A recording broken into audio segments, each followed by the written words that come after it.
దాదాపుగా 5 సంవత్సరాలు నిరీక్షణ తర్వాత హరిహర వీరమల్లు 2019 లాస్ట్ అంటే 2019 లాస్ట్ లో ఏదో గ్లింప్స్ అయితే రిలీజ్ చేశారు. అప్పటి నుండి కూడా 5 సంవత్సరాలు డిలే అవుతూ చాలా రీజన్స్ వల్ల ఎట్టకేలకు ఇప్పుడైతే మన ముందుకు వచ్చేసింది. 24వ తేదీ రిలీజ్ అవబోతుండగా అంటే ముందు రోజు 23వ తేదీ నైట్ 9:30 నుండే ప్రీమియర్స్ అయితే పడ్డాయి చాలా చోట్ల. ఒక పాన్ ఇండియా లెవెల్లో మల్టిపుల్ లాంగ్వేజెస్ లో మన ముందుకైతే వచ్చింది. పవన్ కళ్యాణ్ గారు నటిస్తున్న మొట్టమొదటి పాన్ ఇండియా మూవీ ఇది. మూవీ ఇప్పుడే చూడటం జరిగింది. నిజం చెప్తున్నా చాలా డిసప్పాయింట్ అయ్యా. చాలా మూవీస్ లో ఒక సీన్ గానీ ఒక పర్టికులర్ సీన్ గానీ రాకుంటే ఎక్కడ కాంప్రమైజ్ అవ్వరన్నమాట. డైరెక్టర్ గానీ మూవీ టీం కూడా మళ్ళీ రీషూట్ చేస్తారు. ఎందుకు ఇలా నాకు అనిపిస్తోంది అంటే మీరు ఆల్రెడీ మూవీ చూస్తే మీకే అనిపిస్తది. చాలా చోట్ల పంచతంత్రం ఫీలింగ్ అయితే కలిగింది. ఒక పవన్ కళ్యాణ్ లాంటి క్రేజ్ ఉన్న హీరో, టాప్ హీరో నటిస్తున్న మూవీ, ఇంత భారీ బడ్జెట్ 5 సంవత్సరాల టైం తీసుకున్నప్పుడు ఈ పొరపాటు ఎక్కడ జరిగిందో ఒక్కసారి ఆలోచించుకోవాలి.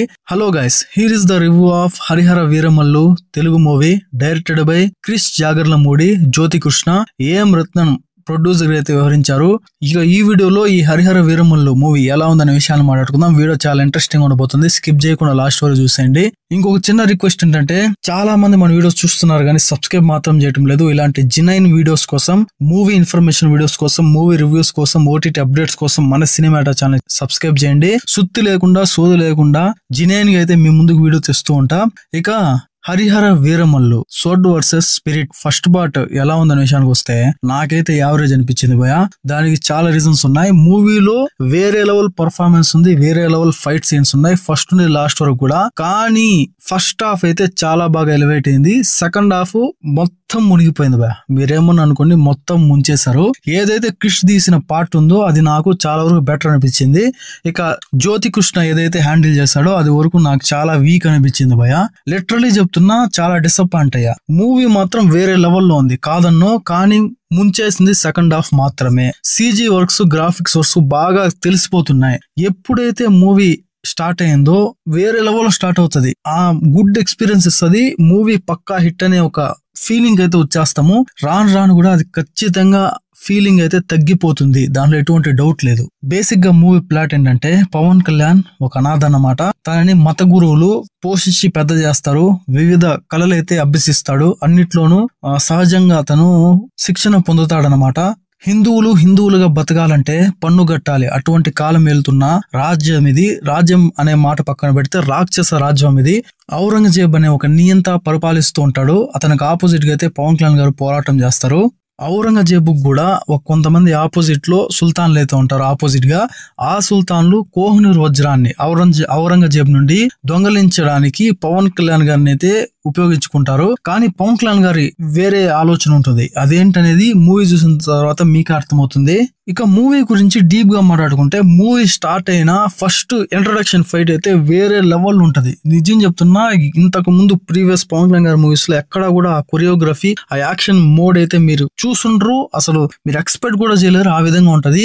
ఇక ఆ తర్వాత ఏదైతే పవన్ కళ్యాణ్ గారి ఆ స్క్రీన్ ప్రెసెన్స్ ఉందో అదైతే వేరే లెవెల్ ఉంటది భయ్య. నిజం చెప్తున్నా ఫిదా అయిపోతారు. ఆ తర్వాత వచ్చే చార్మినార్ ఫైట్ సీన్ గానీ వేరే లెవెల్ ఉంటది. అది కూడా ఇంకా అంతకు మించి ఉంటది. ఫస్ట్ హాఫ్ ముందు అంటే బ్రేక్ ముందు ఒక ట్విస్ట్ అయితే ఉంటది. అది కూడా ఎక్స్పెక్ట్ చేయలేరు. అసలు ఊహకు కూడా అందదు. అటువంటి బ్రహ్మాండమైన ట్విస్ట్ తో అదరగొట్టారు. ఫస్ట్ హాఫ్ ఎండ్ అయ్యేసరికి మూవీ అసలు పవన్ కళ్యాణ్ గారి ఫ్యాన్స్ అయితే ఫిదా అయిపోతారు. ప్రతి ఒక్కరు కూడా ఖచ్చితంగా ప్రీమియర్స్ కి వెళ్లారంటే అది ఖచ్చితంగా పవన్ కళ్యాణ్ గారి హార్డ్ కోర్ ఫ్యాన్స్ అయి ఉంటారు. ప్రతి ఒక్కరు కూడా వేరే లెవెల్ ఫీలింగ్ అయితే వెళ్ళిపోతారు. సూపర్ డూపర్ హిట్ అనే ఫీలింగ్ అయితే వచ్చేస్తారు. ఇక బ్రేక్ లో పాప్కార్న్లు తింటాం, జ్యూసులు తాగుతాం, ఎగ్ పఫ్లు తింటాం, స్నాక్స్ తీసుకుంటాం, పోయి కూర్చుంటాము. ఎప్పుడైతే సెకండ్ హాఫ్ స్టార్ట్ అయిందో అక్కడి నుండి సీన్ సితార అయిపోతుంది. సినిమా తీరే మారిపోతుంది భయ. లిటరలీ చెప్తున్నా, చాలా చోట్ల చిన్న సీన్లు అక్కడ కూడా ఈజీగా తెలిసిపోతుంది. ఏదో తలకాయ అతికిచ్చినట్టు ఆ సీజీ వర్క్స్ అయితే పవన్ కళ్యాణ్ గారిని ఒక కార్టూన్ చేశారు భయ. అది నిజం చెప్తున్నా తల పట్టుకోవాల్సిన పరిస్థితి. మూవీస్ తీయడం ఆపేస్తే ఆపేయాలి. As a Pawan Kalyan fan నేను అయినా కూడా చెప్తున్నా, ఇటువంటి మూవీ తీసి మన పరువు మనమే తీసుకున్నట్టుగా అనిపిస్తది. ఎందువల్ల 5 సంవత్సరాల నిరీక్షణ అంత టైం తీసుకొని ఇంత చేసి మళ్ళీ చిన్న సీన్లు కూడా ఆ బొమ్మల్లాగా పంచతత్వం లాగా అనిపిస్తే అసలు తల పట్టుకోవాల్సిన పరిస్థితి. గుడి పైన ఒక జెండా పాతే ఒక సీన్ ఉంటది. అక్కడ కూడా లిటరలీ పవన్ కళ్యాణ్ గారి తలే అతికిచ్చినట్టుగా అనిపిస్తది. ఆ తర్వాత కొంతమంది గురువులు అంటే మత గురువులు వాన పడడం కోసం ఒక యాగం చేస్తూ ఉంటారు. అక్కడ విలన్స్ వస్తుంటే పవన్ కళ్యాణ్ గారు గుర్రం పై నుండి దూకి మంటను పుట్టించే సీన్ ఉంటది బాణంతో. అదైతే ఆ దూకేటప్పుడు గుర్రం పై నుండి లిటరలీ నిజంగా నవ్వు వస్తుందంటే అరగంట సేపు నవ్వుతాము. ఆ విధంగా ఉంటది. పవన్ కళ్యాణ్ గారు తలే అతికిచ్చినట్టు. అన్నిటికన్నా మించి ఆ గుర్రాల పైన వెళ్తున్నప్పుడు అటు ఔరంగజేబ్ క్యారెక్టర్స్ లో ఉన్న ఆ క్యారెక్టర్ గాని, పవన్ కళ్యాణ్ గారి వెనకాల 5 మంది ఉంటారు. పవన్ కళ్యాణ్ గారు గాని ఆ గుర్రం పైన వెళ్ళేటప్పుడు అయితే ఆ FB లో అంటే ఫేస్బుక్ లో, ఇన్స్టాగ్రామ్ లో ట్రోల్స్ చూస్తుంటాం, మీమ్స్ చూస్తుంటాం కదా. మనం మనిషి కథల్లో గుర్రమే లడ్చుకి లబ్ అని పరిగెత్తూ ఉంటది. ఆ కార్టూన్ పంచతంత్రం యాక్షన్ అయితే చూపించారు గుర్రం పరిగెత్తేటివి. అదైతే వేరే, అసలు నిజం చెప్తున్నా అక్కడతో చూసే ఉత్సాహం మూడు మొత్తం వెళ్ళిపోతుంది. ఇక పవన్ కళ్యాణ్ గారు ఒక 5-6 మంది కలిసి వెళ్ళేటప్పుడు కొండ పై నుండి రాళ్లు పడే సీన్ ఉంటది. అది కూడా అసలు సెట్ అవ్వలేదు. లాస్ట్ లో ఆంధీ వచ్చేసాడు అనే సీన్ ఉంది కదా, అసలు అక్కడ ఔరంగజేబ్ ని హీరో కాపాడే సీన్ ఉంటది. అసలు ఎందుకు పెట్టారో కూడా అర్థం కాదు.